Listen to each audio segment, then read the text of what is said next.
There's monsters in your bedroom and you shout, yeah.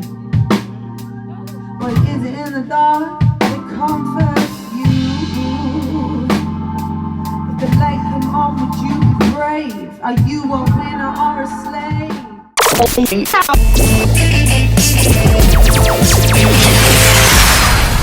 Hi, my name is Tertia May and I grew up in the southwest of London, so just outside of London in a place called Surrey.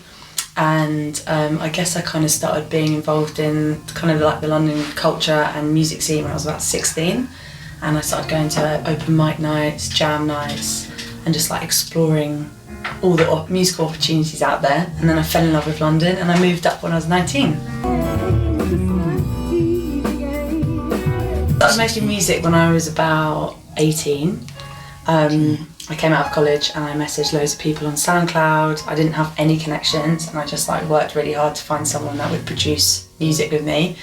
And I started making like house, soul, techno music. But then later on I started finding my kind of like niche in the whole like soul. I would describe my sound a mixture between jazz, soul, kind of R&B, hip hop, bit of gospel, a bit of pop. Yeah, all of the above.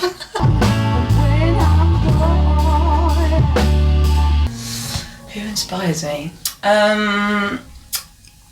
Definitely the big kind of names in the like soul pop world, so like Whitney Houston, Aretha Franklin, all, like those kind of artists with like the big rich voices I kind of fell in love with.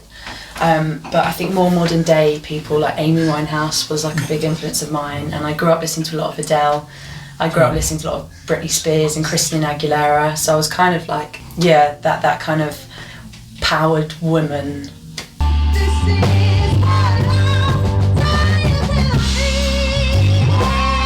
EP is called TM Radio, and that's going to come out in November. And it's kind of just like a mixture of all the kind of things, experiences I've been going through for the last 2 years over lockdown. So there's no one definitive theme, so that's why it's kind of called TM Radio, because it's like listening to the radio and just like listening to songs that would just like randomly come on, all about different themes, all about different life experiences. So yeah, I kind of wanted to give the audience that idea of like you're just listening to the radio and you're just listening to different people sing about.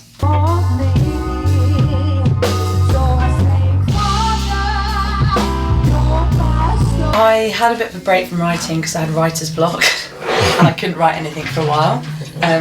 But then I got back into the swing of things and I started writing again, and lots of stuff was coming out. But yeah, I just wanted to have that break, and then obviously COVID happened, so I couldn't really go in the studio.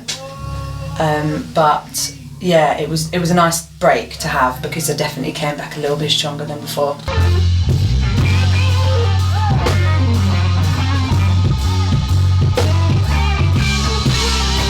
The biggest one. Okay, so I did open for an artist called John B, who was really big back in the day. I didn't actually hear about him before, but like I realised that he's got quite a lot of fans from like the 90s, 80s. So that was really cool. But I will also be singing at the Royal Albert Hall in October with Nitin Sawhney. So that's going to be a pretty big deal. So I'm really excited for that.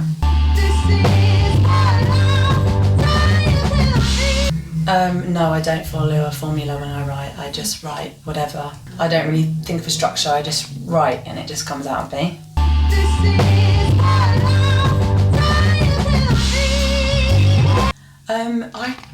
It depends. I like to think that I write more in the daytime. Nighttime I'm not the best at being creative, but there have been times where I've been in the studio late or whatever. But I like to write in the day, but no particular time, just any time.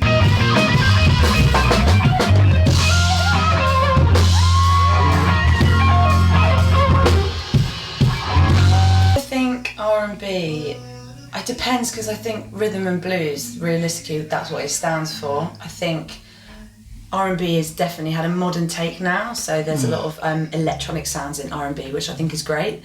But I also think there's a lot of pop music that gets called R&B. Yes, true. And I wouldn't necessarily agree with that sometimes. but I think some of like the best R&B that I've heard has always just been from like the 90s, the 80s. Like you can't beat that kind of R&B sound. I'm not really into modern day R&B, but there are some amazing artists who have really understood what R&B is about. And they want to mention one or two names of what the people that I love? Yeah, that you listen to now. Like. I love Etta Bond. She uses a lot of electronic sounds, but I really like how there's still that soul element and that rhythm element in her songs. And I really like Lucky Day. He's kind of more soul R&B, but he's definitely channeled that kind of old school sound. Yeah. And he's done it really well. So, but then there's people like Aaliyah and stuff like that who I still think are just like the top R&B legends in the game.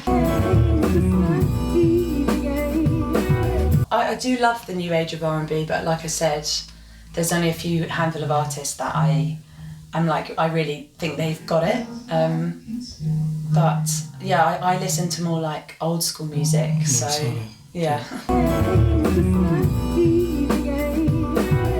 I would say I'm more neo-soul than R&B, but then I guess I do have some R&B type songs, so yeah. I think radio just needs to support more underground artists. I think the radio is saturated a bit, and I would think that it'd be nice if they were to like really support people who have like really worked hard with really an amazing sound of music. I think they just need to be supported more, especially on like the mainstream radio. I haven't worked with anyone from America yet, but I would love to go to like LA, New York or something like that just to write with like small soul artists out there. I have learned in music business that you have got to be working very hard all the time, and you need to definitely have a good team around you who are loyal to you, support you, care about you, because there's a lot of people out there who will just not really take you seriously, especially as like being a female. Yeah. So you definitely need people to be there to like help you and guide you, but like the right people.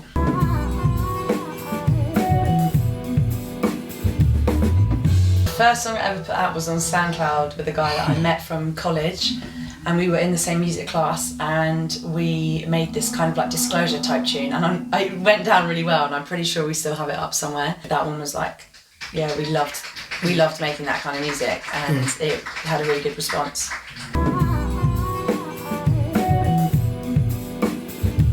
Have I ever written a song on a breakup? Yeah. Yes, many a time. Many a time. I listen to lots of different types of and genres, but I'm listening to a lot of James Blake at the moment. I've been listening to a lot of what's his name? Joe Orbison, and I've been listening to a lot of old school music as well.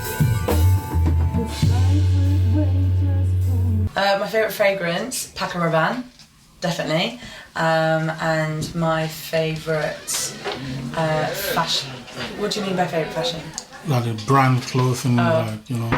I don't really have one. I shop a lot of vintage. You can expect a lot more from me, music-wise, video-wise, hopefully just going to be out there more.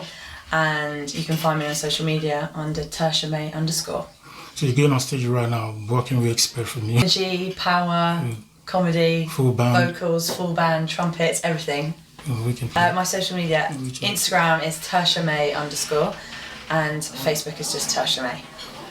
Okay, thank you. Anybody want to say hello to you to shout out to? I shout out to my mum every time, and shout out to my lovely band who are with me today.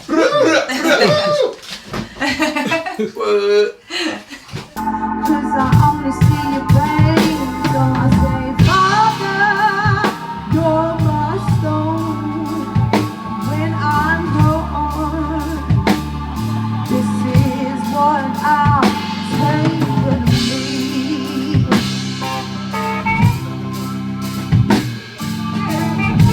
Coffee guy, cheers. Oh, I'm sick of mine. COVID.